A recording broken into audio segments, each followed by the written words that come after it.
ఏం కొన్నావురా? అమ్మకి 10, అత్తమ్మకి 6, అమ్మమ్మకి 4 కేజీలు చీరలు మామా. అబ్బో ఇక్కడ కేజీ చీరలు కొంటే అర కేజీ చీరలు ఫ్రీ అంట. Churidar, men's wear, kids wear 1+1, 2+1 మస్తు ఆఫర్లు ఉన్నాయి. మరి ఇంకా మాంగళ్య ఆషాఢం కేజీ సేల్ అంటే తెలుసు కదా. మాంగళ్య షాపింగ్ మాల్ కేజీల్లో సేల్, టన్నుల్లో ఆనందం.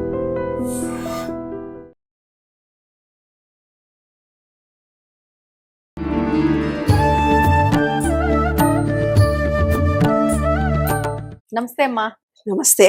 అయితే ఈ విషయం మనం ఎన్నోసార్లు మాట్లాడి ఉంటాము గతంలో. కానీ ఇప్పుడు మళ్ళీ ఎందుకు అడుగుతున్నా అంటే ఎంతమంది ఎన్ని విధాలుగా చెప్పినా కొంతమంది అదే చాదస్తంలో అదే మూఢనమ్మకంలో ఉంటున్నారేమో అనిపిస్తుంది. ఏ విషయంలో అంటే ఇంట్లో ఎవరైనా చనిపోయినప్పుడు ఆ ఇంటికి సంబంధించిన కుటుంబ సభ్యులు మొత్తానికి ఇంకా పూజ రూమ్ ని మొత్తం పక్కన పెట్టేయటము, అసలు దీపారాధన చేయకపోవడము, ఆలయాలకు వెళ్ళకపోవడము, దైవారాధన ఆధ్యాత్మికత అనేది కంప్లీట్ గా పక్కన పెట్టేస్తున్నారమ్మా.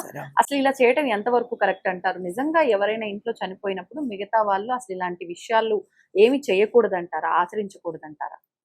అన్న అప్పటి కాలమాన పరిస్థితులు వేరు, ఇప్పటి కాలమాన పరిస్థితులు వేరు.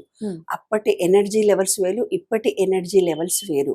విశ్వం అంటూ వచ్చిన తర్వాత, విశ్వంలో ఒక జన్మ వచ్చిన తర్వాత ఆ జన్మ ఎప్పుడైతే ఇక్కడ నుంచి వదిలిపెట్టి పోతుందో అది విశ్వంలో ఉండే ఎనర్జీ లెవెల్లో ఎనర్జీలకు వెళ్ళిపోతుంది.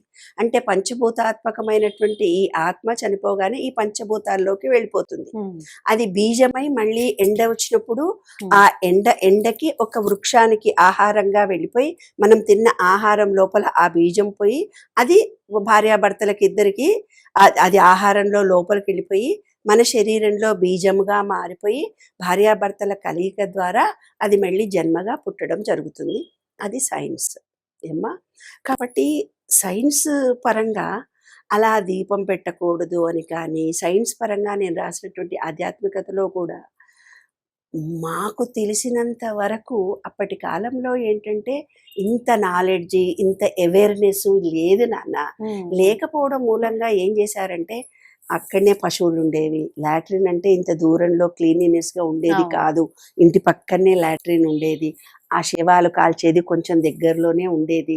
అలా ఇంటి పెద్ద ఎవరన్నా చనిపోయినప్పుడు దీపం పెట్టకండిరా అంటే ఇవన్నిట్లలోకి వెళ్ళొచ్చి తిరిగి చేసి మళ్ళీ ఆ గదిలోకి వెళ్ళిపోయి మైలతో ఉంటారా, ఆ ఇంటి యజమాని చచ్చిపోయినాడు కదా అని అనేవాళ్ళు అప్పటి కాలంలో. మరి శాస్త్రీయ పరంగా ఆధ్యాత్మికంగా కూడా అది పెద్ద కరెక్టు అన్నది అలా పెట్టుకున్న వాళ్ళకి ఏదో అపకీర్తి జరిగింది మాత్రం ఏమీ లేదు. మనకు తెలిసినంత మాత్రం మన అనుభవంలో ఇన్ని ఫ్యామిలీస్ను చూస్తున్నాం. కానీ నువ్వు అన్నట్టుగా చాలా మొండిగా అసలు దీపం పెట్టకుండా ఉంటారు.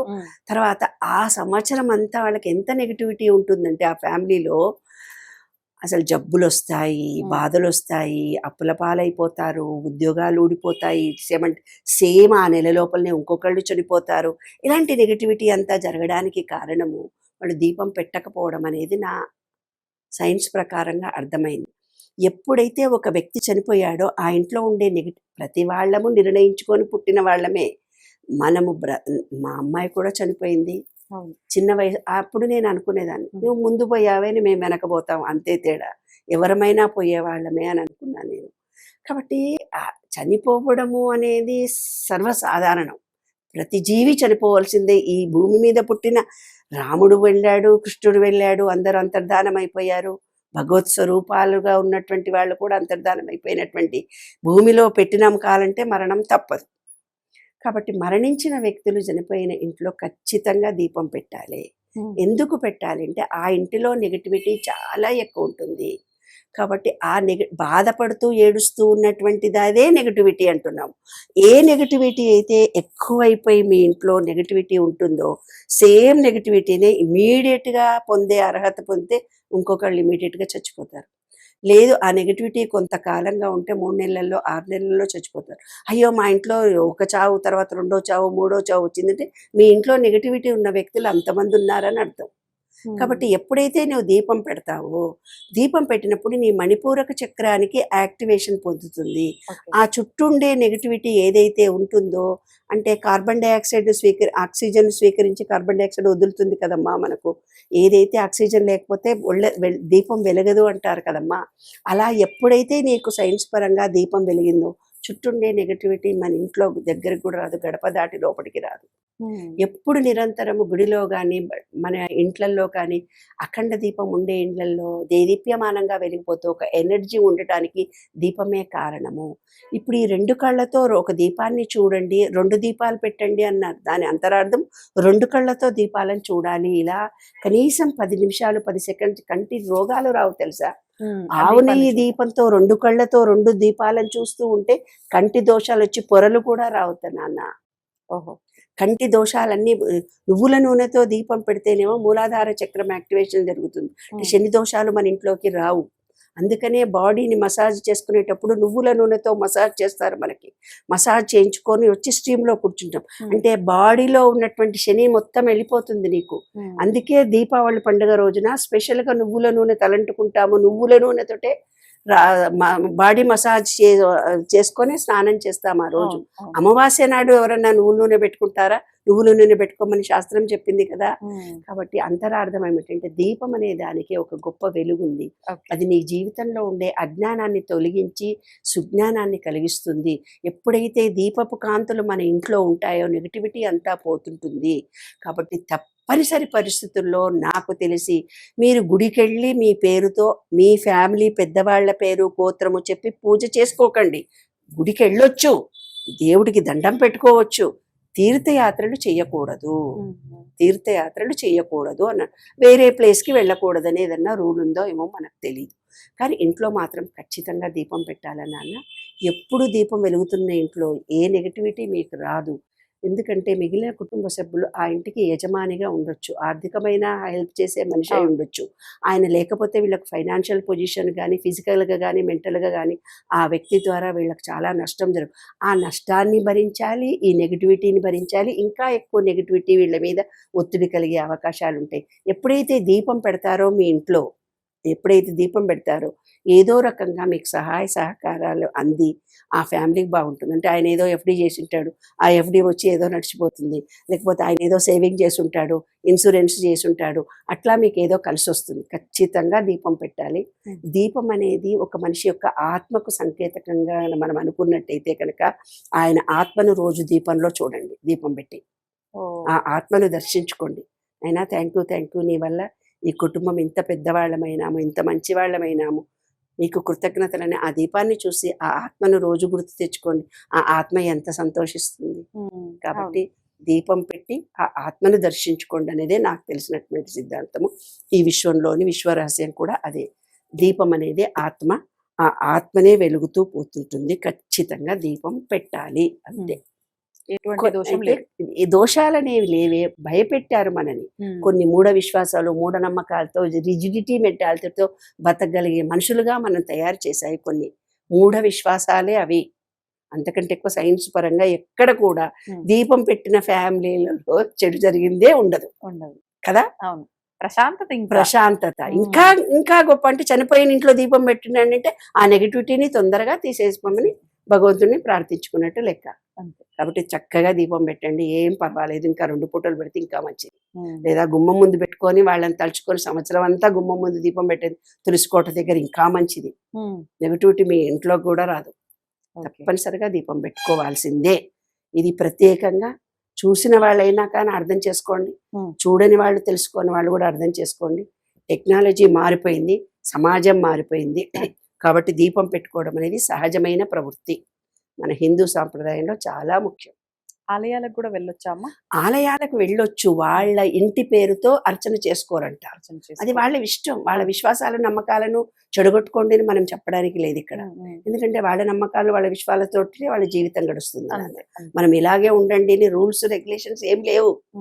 కానీ దీపం పెట్టడం అనేది రూలు. ఎందుకంటే అది విశ్వ చైతన్య శక్తితో మమేకం కలుగుతుంది. మీ ఇంట్లో నెగిటివిటీ పోతుంది. అది సైన్స్ కాబట్టి నేను ఇంత ఓపెన్ గా ఇంత ధైర్యంగా చెప్తున్నాను. అంతే. నమ్మకాలు విశ్వాసాలు వాళ్ళ ఇష్టం. గుడికి వెళ్తే వెళ్ళండి, లేకపోతే వెళ్ళినా ఇంకా మంచిది. ఆ గుడిలో ఉండే మట్టి, ఆ ప్రాంతంలో ఉండే ఎనర్జీ లెవెల్స్ మీకు పాజిటివ్ ఎనర్జీని పెంచుతాయి. మీ మనసులో ఒక వాళ్ళని మర్చిపోయి ఇంకో కొత్త ఆలోచనలు వస్తాయి.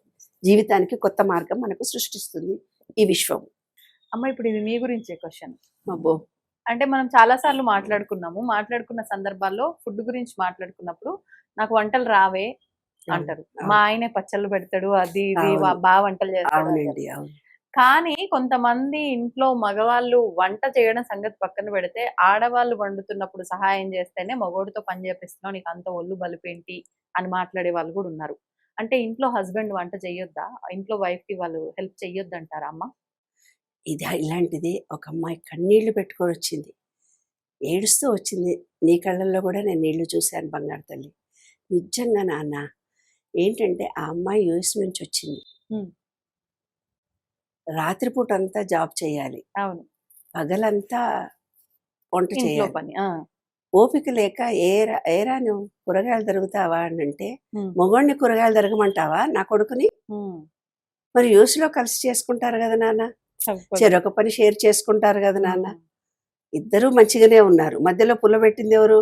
అది అది సంగతి. మరి అందుకే పెద్దలు ఉంచుకోవట్లేదు అని అంటే రీజన్ ఇదే మరి. ఇదే నాన్న, ఎందుకంటే వాళ్ళ మడి అని, చాదస్తము అని, వీళ్ళు చేస్తే నచ్చదు అని, ఈ వంటలు ఈ రకంగానే చేయాలని, ఎలాగైతే వాళ్ళు జీవితకాలంలో నిజానికి పెద్దవాళ్ళు చాలా కష్టపడి పైకొచ్చారు. నేను వాళ్ళని కూడా మనం వ్యతిరేకించడానికి లేదు, ఆ. వాళ్ళు అలా మోల్డ్ అయ్యారు కష్టంలో. కానీ టెక్నాలజీ మారుతున్నప్పుడు Hmm. వాతావరణ పరిస్థితుల చూడన్న, నాకు 60 ఏళ్లకు బొక్కలు రిపోయినంటే ఒక పని ఉంది. అవును. మీలాంటి పిల్లలు 35 పిల్లలు వచ్చి మాకు మోకాళ్ళ నొప్పులమ్మా అంటారు. అలా పిల్లలు అన్నప్పుడు అర్థం చేసుకోవాలి కదా మనము. ఉమ్, ఉమ్. ఏమైందే, ఆ. మేమంతా 9 నెలల పిల్లలము బస్సులలో తిరిగినమే, ఏమైంది అని నేను ఆన్సర్ ఇచ్చాను అనుకో, నేను ఏ దునియాలో ఉన్నట్టు, ఏ లెక్కలో ఉన్నట్టు అదే కదా. కదా. ఆ. కాబట్టి క్వశ్చన్ ఎవరన్నా చెప్పి రావు అడిగినప్పుడు కదమ్మా నొప్పులు అనేవి. ఆ ఆ. వయసుదు ఒక్కొక్కళ్ళకు ఒక్కొక్క తీరుంటారు. 5 ఆ. చేతులే ఒక రకంగా లేవు. ఈ విశ్వ నియమాలు నేను రాసినప్పుడు కనుక్కున్న సత్యం అదే నాన్న. ప్రతి మనిషిలో ఒక ఎనర్జీ ఉంటుంది. ఆ ఎనర్జీ లెవెల్స్ నీకు ఆ 10% రావచ్చు, పూర్వజన్మ సుకృత. కొంతమందికి 50% రావచ్చు, కొంతమందికి 60% రావచ్చు, కొంతమందికి 70% రావచ్చు. అలాగా వస్తున్నటువంటిది ఏదైతే ఈ మొండితనము, ఇలా క్వశ్చన్స్ వేయడము, అవన్నీ ఎలా వస్తాయంటే వాళ్ళకి నిజానికి వాళ్ళకి తెలియదు, వాళ్ళు అలా ప్రవర్తిస్తున్నట్టుగా. వాళ్ళ సబ్ కాన్షియస్ మైండ్ ఫీలింగ్తో సహా 14 నెలల నుంచి, మనం పసిపిల్లలుగా 14 నెలల నుంచి 7 సంవత్సరాలు ఉన్నప్పుడే ఆ సబ్ కాన్షియస్ మైండ్ డెవలప్ అయిపోతుంది. అంటే వాళ్ళు ఏ ఊర్లో పుట్టి పెరిగారో ఆ ఊర్లో సంప్రదాయాలు కానీ, ఆ ఊర్లో ఫుడ్ కానీ, ఏమా ప్రకృతి సిద్ధంగా కొన్ని ఊర్లలో చింతకాయల పచ్చడి ఖచ్చితంగా పెట్టుకుంటారు, ఎందుకంటే ఆ ఊర్లో చింతకాయలు. కొన్ని ప్రాంతాల్లో మామిడికాయ, కొన్ని ప్రాంతాల్లో గుమ్మడికాయలు, కొన్ని ప్రాంతాల్లో సోరకాయలు. అలా ఒక్కొక్క రకమైన ప్రాంతాల్లో పండినటువంటి ఆహారమే వాళ్లకు జీవనంగా ఉంటుంది. అదే ఆహారము పద్ధతులు సబ్ కాన్షియస్ మైండ్లో ఉంటాయి. ఆ పూజలు, ఆ వ్యవహారాలే. మరి మీ ఇంటి ఆచారము నీవు గురించే నీవు ఆలోచిస్తున్నావు నీ సబ్ కాన్షియస్ మైండ్లోని. మరి వేరే ఆమె కూడా వచ్చి మీ ఇంట్లో ఉన్నప్పుడు ఆమె సబ్ కాన్షియస్ మైండ్లో కారం తినకుండా చప్పగా చక్కెరేసుకొని తినే అలవాటు ఉన్నామే మీ ఇంటికి వచ్చిందనుకో, ఆమె అడ్జస్ట్ కావడం ఎంత కష్టం. కాబట్టి ఈ సబ్ కాన్షియస్ మైండ్లో ఎన్ఎల్పి ట్రైనింగ్ అంటూ తప్పనిసరిగా ప్రతి ఒక్కళ్ళు తీసుకోవాలి. అదే ఇప్పుడు అట్రాక్షన్ ఆఫ్ లా అంటున్నామమ్మా. అట్రాక్షన్ ఆఫ్ లా అంటే ఏమీ లేదు ఇందులో. ఇది 7th లా, నేను రాసిన 12 సూత్రాల్లో 7వ సూత్రము. అంటే అర్థం ఏంటిది, ఏవైతే నీకు అలవాట్లు ఉన్నాయో, హ్యాబిట్స్ ఉన్నాయో, నీలో ఉన్నటువంటి లోపాలు ఏవైతే ఉన్నాయో, మనం పుట్టి పెరిగినప్పటి నుంచి పసి పిల్లల్ని చూడండి మీరు, 5 ఏళ్ల పిల్లల దాకా అది నడుస్తుంటేనే రే పడిపోతావురా అంటుంది. అక్కడ దూరం నుంచి ఎవరో కొత్త ఆవిడ, మన ఫ్యామిలీ సభ్యులు కాకపోయినా మనం ఎవరినన్నా బేబీ అటెండర్లను పెట్టుకున్నప్పుడు కింద పడతావు, నెత్తి బలుగుతుంది, వాళ్ళు ప్రతిదీ నెగటివ్నే మాట్లాడతారు. అమ్మమ్మలు తాతయ్యలు వచ్చేసి పడిపోతావురా అంటే, నడుస్తూ ఉంటే పడడం సామాన్యమని, పర్వాలేదురా పడితే కూడా నీకేమవుతుంది, నిలబడ్డం వస్తుందని ఒక్క పాజిటివ్ మాట కూడా మన జీవితంలో మనం వినం నాన్న. నీకు తెలివి లేదురా, నువ్వు అసమర్థుడిరా, నీ తెలివితేటలు పెరగాలంటే చాలా కష్టము, నువ్వెప్పుడన్నా IAS IPS అయ్యే మొహన్లాగన్నావా, బర్లుగాసే గుర్రగాసే వెదవలాగున్నావు అంటే ఇలాంటి నెగటివిటీ మాటలే మన బుర్రలో ఉండి మనలో ఉండే సామర్థ్యాన్ని నెట్టివేస్తున్నారు. అప్పుడే మనకి అట్రాక్షన్ అలా ఫలించటం లేదు నాన్న. అర్థమైంది కదా. ఈ ఎన్ఎల్పిని మార్చుకోవాలంటే ఈ సబ్ కాన్షియస్ మైండ్లో ఫీలింగ్తో సహా మీలో భావాలు ఏవైతే ఏర్పడ్డాయో ప్రతి మనిషిలో కూడా భావాలు ఉంటాయి. అవి ఫీలింగ్తో సహా విశ్వంలోకి ఇస్తే అవే జీవితం. నాకు భార్య వస్తుంది కానీ అడ్జస్ట్ అవుతుందో లేదో, నాలో చాలా లోపాలు ఉన్నాయి, మా అమ్మ చిన్నప్పటి నుంచి నన్ను ఎదురుతుండే అని భయంగా వాడు పెళ్లి చేసుకుంటాడు. రాగానే ఆ పెళ్ళానికి నిజంగా భయపడాల్సి వస్తుంది. ఎందుకంటే ఇతని ఫీలింగ్ ఏదైతే ఉందో ఇన్నర్ మైండ్ లోకి ఆమెకు ఎస్ఎంఎస్ లాగా ఆమెకు వెళ్ళిపోతుంది. ఆమె చాలా మంచిది, అడ్జస్ట్ అవ్వడానికే వచ్చింది. కానీ ఇతని ఫీలింగ్స్, ఈ ఫ్యామిలీలో ఉన్నటువంటి నెగటివిటీ ఫీలింగ్స్ వల్ల ఆమె ఎలా ప్రవర్తిస్తుందంటే ఆమె చిన్నప్పుడు ఎదుర్కొన్నటువంటి ఫీలింగ్స్, ఆమె పెరిగినటువంటి వాతావరణంలో, ఆమె సబ్ కాన్షియస్ మైండ్లో ఏవైతే కాదు అన్నా సాధించుకునే తత్వం ఉన్నప్పుడు, లేదు వద్దు అంటే నేను చేస్తాను అనే మనస్తత్వంతో పెరిగినటువంటి ఫ్యామిలీలో వచ్చినప్పుడు ఈమంటుంది వీళ్ళు ఏదైతే భయపడతారో ఆమె మొండిగా వివర్తించడం. అప్పుడు స్టార్ట్ అవుతుందండి వ్యవహారం, రోడ్డెక్కుతాయి ఫ్యామిలీస్. కాబట్టి ఏంటంటే ఎవరికైతే కొత్త ఫ్యామిలీ వ్యక్తి మన ఇంట్లోకి వచ్చిన తర్వాత మన అలవాట్లను, హ్యాబిట్స్ను వాళ్ళే మనకు రావాలి, మనం వాళ్ళతో పోవాలి అని. నీకు వంట రాదు అని నువ్వు నన్ను అడిగావు, నన్ను అడిగావు నీకు వంట రాదు కదమ్మా అని. ఖచ్చితంగా రాదని చెప్తున్నాను. ఎందుకంటే మా అత్తగారింట్లో వాళ్ళ వంట వ్యవహారానికి, నేను తెలంగాణలో పప్పు ఉప్పు కారం తినే వ్యవహారానికి చాలా డిఫరెన్స్ ఉంది. ఎంత డిఫరెన్స్ ఉందంటే నక్కకు నాగలోకానికి ఉన్నంత తేడా ఉంది. మా నాన్నగారు మాకు నేర్పింది ఒక్కటే. ఏమని నేర్పించారు? తినడానికి పుట్టలేదు, పుట్టినందుకు తినాలి. ఏది పెట్టినా తింటాను, నాకు ఇవ్వాలటి దాకా కూడా ఏది రుచికరమో ఏది రుచికరం కాదో కూడా నాకు తెలియదు, నువ్వేది పెట్టినా బాగుంది అంటారు. బాగుంది అనే తింటాను నేను. అలాగే వంట చేస్తాను. మా అమ్మాయిలు అంటారు అక్కడ ఏవో ధనియాలు జీలకర్ర ఆవాలు పెడుతుంది, అన్నీ వేసేస్తుంది మా మమ్మీ అంటుంది. మా పిల్లలు చెప్తుంది, మా పిల్లలు చెప్తారు మా అమ్మ వంట చేస్తే అలాగ ఉంటుందని. ఇప్పుడు అర్థమైంది కదా. నేను పెట్టే నీళ్ళావకాయ ఇక్కడ ఫ్యామిలీలో నచ్చదు కాబట్టి వాళ్ళు వీళ్ళతో నూనెలు పోసి సపరేట్గా పెట్టుకుంటారు. కాబట్టి ఎవరి టేస్ట్ వాళ్ళకు ఉండాలి. ఇంకొకటి, ఏ టేస్ట్తో చేసినా తింటానని అడ్జస్ట్ అయ్యే మనస్తత్వం కూడా వాళ్ళకు ఉండాలి కదా. ఉండని వ్యక్తులు మన చుట్టూ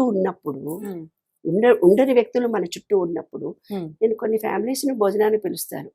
భోజనాన్ని పిలిచినప్పుడు వాళ్ళు కొంత పప్పు కూరను చారోదిస్తారు. నేను అనుకునేది ఎంత మంచోళ్ళు వీళ్ళని కాదక్కడ. వాళ్ళు నేను వండిన వంట తినలేక పాపం వాళ్ళు తెచ్చుకున్న పప్పు కూరతో తినడానికి. ఎందుకమ్మా ఇంత నిజాయితీగా మీ గురించి మీరు చెప్పుకుంటారు? కరెక్ట్. నా గురించి నేను కాదు, నాకంటే వంట అమ్మాయి చేసినా కూడా దే డోంట్ లైక్ ఇట్. అది నేను అనేది. అంటే ఏంటి, వంట అమ్మాయి మా ఇంట్లో చేసిన అమ్మాయి వాళ్ళ టేస్ట్కి తగినట్టుగా చేయకపోతే ఆ ఒక్క పూట భోజనానికి అడ్జస్ట్ అవ్వడానికి కూడా వాళ్ళ సబ్ కాన్షియస్ మైండ్ ఇష్టపడదు. నిజంగానే కష్టమైన ఫుడ్ విషయంలో కాంప్రమైజ్ గారే 99% మంది కారు. ఎందుకో నాకు తెలియదు. అంటే ఇంత చేసి కడుపు కమ్మగా తినకపోతే ఎట్లా, ఇదే మాట్లాడతారు ఇదే మాట మాట్లాడతారు. కానీ నాకు మా నాన్నగారి పెంపకంలో మా అమ్మాయిలు కూడా ఏది పెట్టినా తింటారు అలాగా. అందుకనే నేను ఫుడ్ మీద పెద్ద ఇంట్రెస్ట్ చూపించడం. ఫుడ్ ఇలా వండాలి అనే టెక్నిక్ల మీద కంటే కూడా ఆధ్యాత్మికంగా నీ మనసులో ఏముందో పుట్ట చీల్చి అడుగడుగున ఏ నరు ఎలా పనిచేస్తుందో చెప్పగలను. కానీ ఆ వంటలో ఉప్పు కారం సరిపోయిందా నన్ను వచ్చి అడుగుతుంది మా ఆయమ్మ వచ్చి.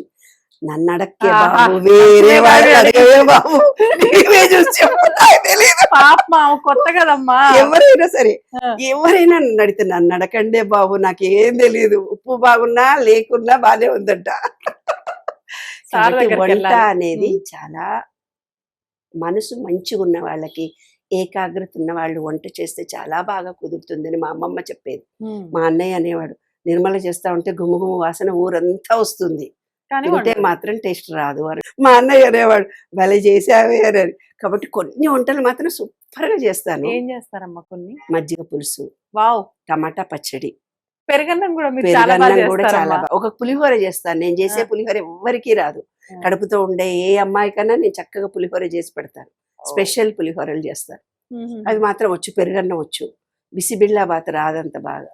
అట్లా కొన్ని వంటలు. కర్రీస్ అయితే కర్రీస్ చెప్పాను కదమ్మా, చాలా డిఫరెన్సెస్ ఉంటాయి. పోనీ డిఫరెన్స్ ఉన్నా మీరు బాగా చేసే కర్రీ ఏంటి? అన్ని కూరల్లోకి ఇది ఏమంటారు, ఉల్లి పొరక ఉంటుంది. ఉల్లి పొరక కూర అన్నట్టు చాలా బాగా చేస్తానట నేను. ఓ. నేను చేసిన అన్నిట్లలో నన్ను మెచ్చుకున్నది అదొకటి బాగా ఎక్కువ, ఉల్లి పొరక కూర.